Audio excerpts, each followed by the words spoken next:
Knife Watch. I finally got my 5 things that you didn't know together for this beautiful blade.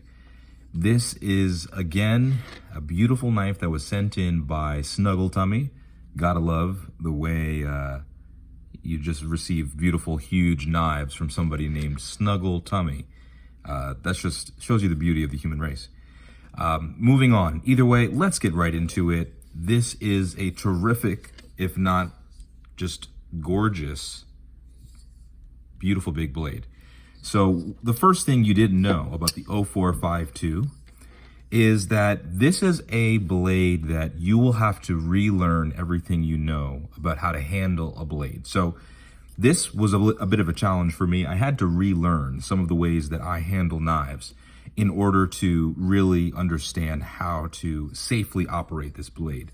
I did cut with it. I spent some time with it. Snuggle Tummy told me I could take as much time that I'd need with it, and I did just that. And I was so excited because this is a knife's knife, okay? Sinkevich design, so you know you're gonna get quality, but you really need to know what you're doing with a blade like this because it's just unlike a lot of other blades that you've had. And by that I mean, what you didn't know exactly is that, number one, this is not an easy blade to open and close if you're used to something like thumb studs or flippers, like G10 flippers or liner locks. This is a frame lock, but it is the quintessential frame lock knife that if you put any pressure on this upper half of the blade, you're really gonna struggle with opening it up because of this lock bar, okay? And what I mean by that is you will really fight to open this thing up in order to get it open. It's not just the detent, it's if you put any pressure on this upward part, obviously it won't open and it'll be a bit of a struggle. And that's the case with most blades. But because it's so big, you really have to be careful. See, it's not even, I can't even open it in frame. So I thought this would be an opportunity. You know, I'm not really an educational channel, but I have been handling blades for a while and pretty safely. I've only cut myself once or twice and never really seriously, thank goodness. So let's talk a little bit about this. With thumb studs, you hold the knife handle in one hand and you place your thumb on the thumb stud, you push outward on the thumb stud and it opens pretty easily. Do we have an example here? Yeah, most obvious example, CJRB Centros. You just hold in the knife pretty much, just put your fingers on one side and pop, right? So thumb studs are pretty straightforward. There's not even a little bit of a thumb stud. There's no spidey hole. There's no way you're gonna open this other than the flipper. So the first thing you didn't know is that this is kind of hard to operate out of box if you're not used to frame locks. So this is not a great first frame lock for somebody. I guess that'd be the first thing you didn't know. So that leads us to the second thing that you didn't know. I call it not a great knife, first knife for somebody that's not used to flippers, especially frame lock, titanium frame lock flippers. But this may sound crazy, but maybe it is the perfect knife for people who are just getting into frame lock flippers. Hear me out here, right? If you're used to really easygoing flippers, do I have one here? Yeah. Okay, a great comparison, and actually this would be a decent size comparison. See how I move my hand all the way out of the way when I open this up. This is the Tepe Designs Hornet, and this is also a flipper, but this is a liner lock, but it's so easy to flip. The detent is not that strong, but because it doesn't have this lock bar here, as I mentioned, on the Tepe Designs Hornet, you have nothing here. So there's no worry about putting pressure on either side of it to get it open or closed, right? So you have to be very, very exacting about the way that you open this up. So if you get used to using something like this Sinkevich Design S35VM blade as your first frame lock flipper, you're gonna build really good habits. So the way that I figured out to open it is because if I put any pressure on this upper half to open it, it's gonna give me some problems to open it and really mess with my finger, even though this is the perfect flipper shape and jimping up here. What I've realized is that, how there's this little cutout in frame locks so that you can open it up with your, a friendly place to put your thumb, your middle finger or your ring finger, depending on the blade.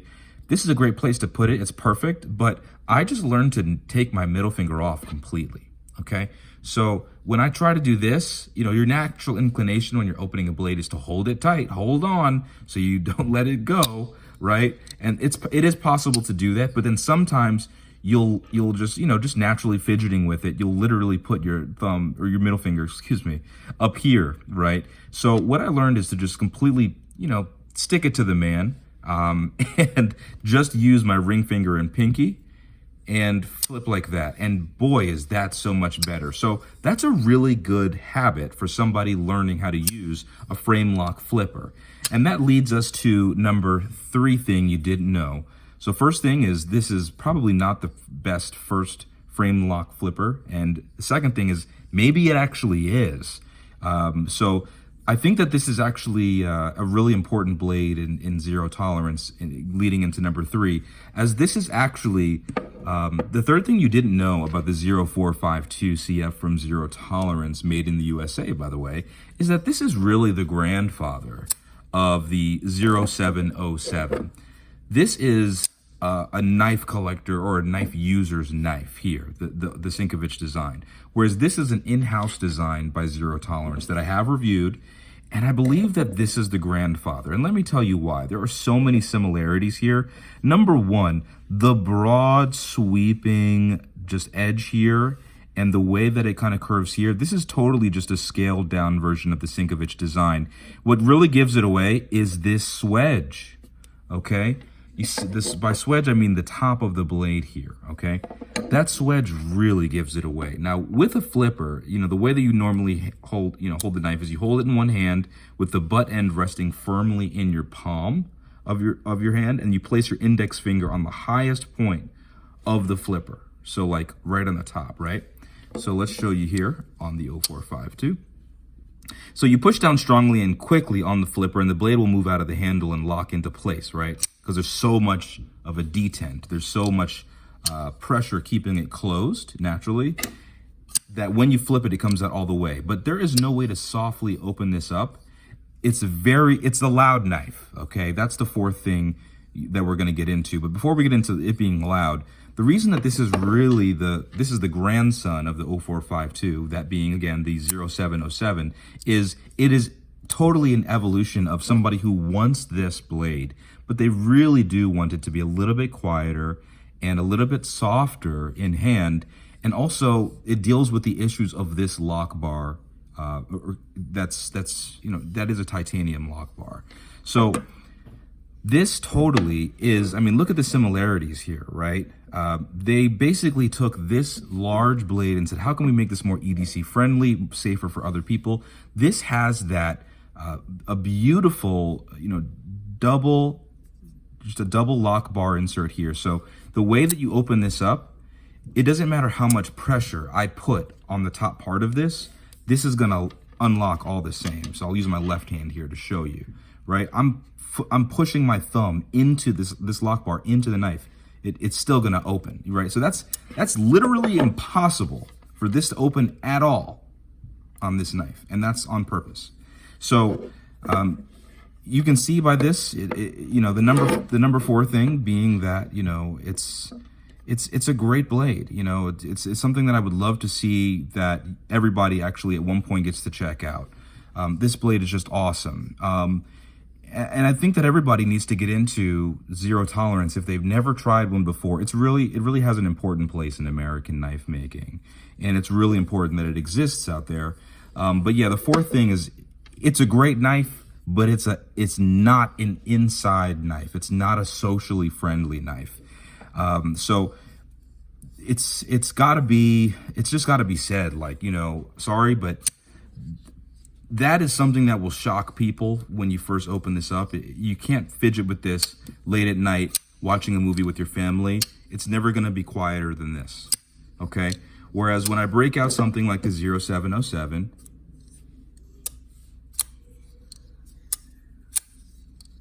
I can't even get it to be half as loud using as much force as I want to. Not only opening, but also closing. That's a chonker here, right? So I absolutely love this thing, but it is a loud blade. So socially friendly, Not sure. Now, I hope that nobody's thinking that these are negatives here. These are just observations and things that you probably didn't know if you've never handled this. Now, the fifth thing that I want to say about this blade is this is the most well-designed blade of its time, and it's really an icon in the industry that people really sleep on. So I'm going to go ahead and say the number 5 thing you didn't know about the 0452 carbon fiber Sinkevich design S35 VN blade from Zero Tolerance is it is a classic. It is an absolute classic. Now let me tell you why. This blade precedes many blades that have completely copied this design. I'm not saying that this is the first, but I gotta say that this is it's got something about it that's truly unique. Now, one thing about it that I will mention is it's been copied, and this is definitely a design style that many people have followed. So Sinkevich is definitely a designer that many people look up to, especially new designers that are really getting into customs and stuff like that. This is a classic. So there's a couple things on here that I want to mention that people have copied over the years. So again, Zero Tolerance, with this brand new 2020 release of the 0707, copied the Sinkevich in order to make this EDC-friendly version that's much smaller, quieter, and easier to handle, also a little bit slimmer naturally. But again, it is a large carbon fiber blade. So large carbon fiber blades are awesome because you can have the size. Who doesn't love a big knife, right? We love knives because they're so useful. And a large knife can do anything that a small knife can do. A small knife can't do anything that a large knife can do, okay? So large knives is how I got into the space, and I'm a fan. And again, carbon fiber gives you the opportunity to have the size that you want, but the lightweight package, okay? Let's talk about this Hornet 2. Carbon fiber, light as a feather, right? Let's talk about the Todd Knife and Tool,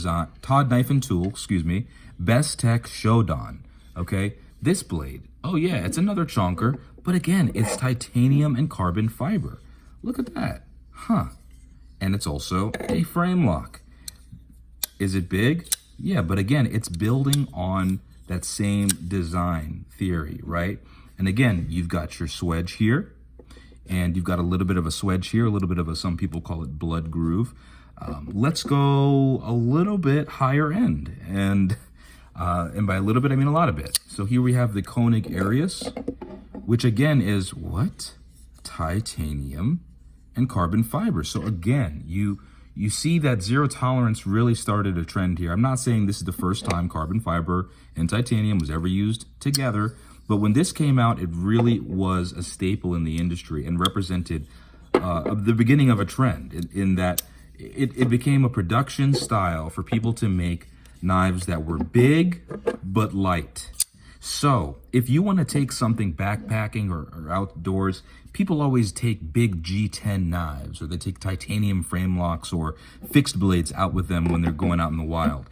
To be frank with you, I'd take a carbon fiber knife to be with me on a long trip, even if it's a titanium frame lock with carbon fiber on one side, because you're still going to get the strength of titanium, the reliability of that lock bar never failing you. It's a little bit more reliable, in my opinion, than a liner lock, and you're also getting that lightweight nature, the strength, the impenetrable strength of carbon fiber, along with something amazing in size. And this Swedge is really beautiful. It's really great to handle. The jimping here is nice.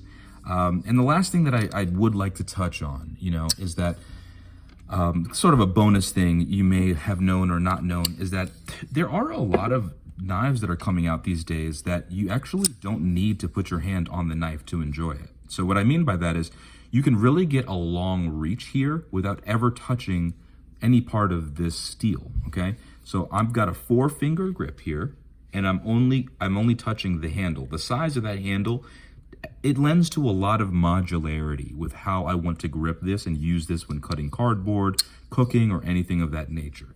Now, what other blades are like that? The Spyderco Shaman.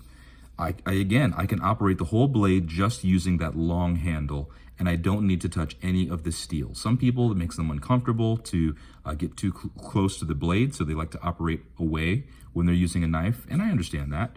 So again, large blade, but you can use the whole knife without ever touching the steel. Same thing here on the Spyderco Manix 2 with carbon fiber. Very cool, right? And that's something that you're missing on some other knives. You know, it's something that you're missing when you really go down smaller here. It's really hard to use this knife and not get onto this blade. Your hand kind of lends itself to going on the back of this Swedge, and this is a little skinny here. So yeah, anyway, just wanted to kind of add to the fact that this design is a classic. Sinkevich is a legendary designer for that reason. And those are some things you may or may not have known about the 0452 carbon fiber from Zero Tolerance. I'll give it a standing ovation. I love this. Unfortunately, I have to send it back to Snuggle Tummy, or actually, it's going next to Dirk, a legendary YouTuber. So I'll link down in the description to Dirk so you can check out his follow-up to this.